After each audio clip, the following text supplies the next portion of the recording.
Hi అండి. ఈరోజు నా స్టైల్లో గోరుచిక్కుడుకాయ ఫ్రై ప్రిపేర్ చేద్దాం. చాలా సింపుల్ అండి, ఇంకా టేస్టీగా ఉంటుంది. ఇంకెందుకు ఆలస్యం, ప్రిపేర్ చేద్దాం.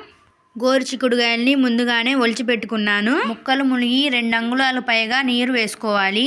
అందులోనే కొంచెం ఉప్పు, పసుపు వేసి బాగా ఉడకనివ్వాలి.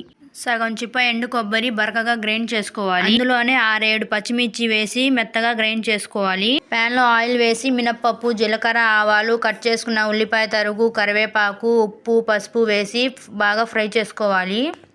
తర్వాత అల్లం వెల్లుల్లి పేస్ట్ వేసి పచ్చి వాసన పోయాక ఉడకపెట్టుకున్న గోరుచిక్కుడుకాయలు వేసి కలుపుకొని మూత పెట్టి 20% మగ్గనివ్వాలండి. చూడండి, మగ్గిపోయింది. ఇప్పుడు మిక్సీ పట్టుకున్న పేస్ట్ వేసి బాగా కలుపుకోవాలండి. ఒక 5 నిమిషాలు పచ్చివాసన పోయే వరకు సన్నని సెగ మీద ఉంచుకోవాలి. ఇప్పుడు చిటికెడు గరం మసాలా, కొత్తిమీర వేసి బాగా కలుపుకొని స్టవ్ ఆఫ్ చేసుకుందాం.